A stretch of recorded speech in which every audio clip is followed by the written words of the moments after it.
Nah, bagaimana cara mencari nilai X2 ini? Ya, untuk kita mencari itu kan pertama itu kita harus mengubah ini yang pivot point atau unsur kuncinya itu di tabel selanjutnya itu harus menjadi angka 1. Nah, untuk mengubahnya menjadi angka 1, maka 14/10 itu harus dikali dengan 10/14. Kenapa harus dikali dengan 10/14? Karena kita ingin mengubahnya ini menjadi nilainya itu 1.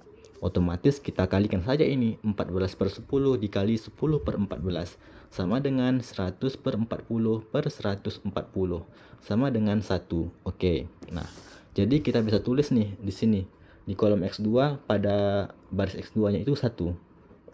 Nah, kita itu kalau menghitung tabel metode simplex ini kita harus memulainya itu dari ini, dari pivot point ini ataupun unsur kuncinya itu ada di mana, di sini kan. Nah, berarti kita harus menghitungnya itu dari sini dulu. Nah, 1. Oke.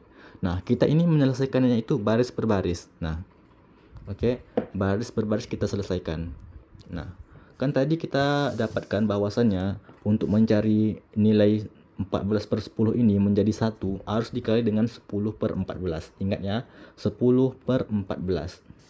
Nah, kita kan tadi kita kerjakannya baris per baris kan. Nah, pertama kita akan menyelesaikan dulu di baris ini, baris X2. Nah, oke di sini. Nah, lihat sini. Nah, ini kan angka sebelumnya 0 ya kan.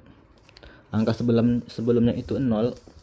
Kita harus mengalikannya dengan 10/14. 0 dikali 10/14 itu hasilnya 0. Oke, makanya kita taruh di sini 0. Oke. Nah, ini selanjutnya ini ada di kolom S1. Bagaimana mencarinya? Sama saja, kita lihat di sini tabel sebelumnya. Di tabel sebelumnya itu nilainya itu min 3/10. Nah, terus ini min 3/10. Min 3/10. Nah, ini sama juga kita kalikan dengan 10/14. Nah, seperti ini. 10/14. Jadinya min 30/140. Nah, ingat kalau perkalian pecahan kita harus mengalinya itu atas sama atas, bawah sama bawah. Oke. Nah, jadi ya min 30/140. Ini bisa kita kecilkan menjadi min 3/14. Oke. Nah, kita tulis nih di sini min 3/14. Oke. Nah, selanjutnya nih di kolom S2 bagaimana mencarinya? Sama juga. Kita lihat nih nilai sebelumnya itu berapa? Nilai sebelumnya kan 1. Nah, 1 ini kita kaliin saja dengan 10/14. 1 dikali 10/14. Hasilnya itu sama juga 10/14. Ya kan? Nah, kita tulis di sini 10/14. Nah, di sini lagi di S3. Nah, S3-nya itu kan sebelumnya 0. Ya udah, kita kalikan saja itu 0 dikali dengan 10/14 sama dengan 0. Oke, terus ini 0. Nah, kan. Nah, kuantitasnya juga seperti itu. Kan kuantitas sebelumnya itu nilainya 30. Nah, 30 ini kita kalikan saja dengan 14/10 ini. Nah, gini. 30 kita kalikan dengan maksudnya 10/14 sama juga seperti yang tadi juga ya. 30 dikali 10/14 sama dengan 300/14. Oke.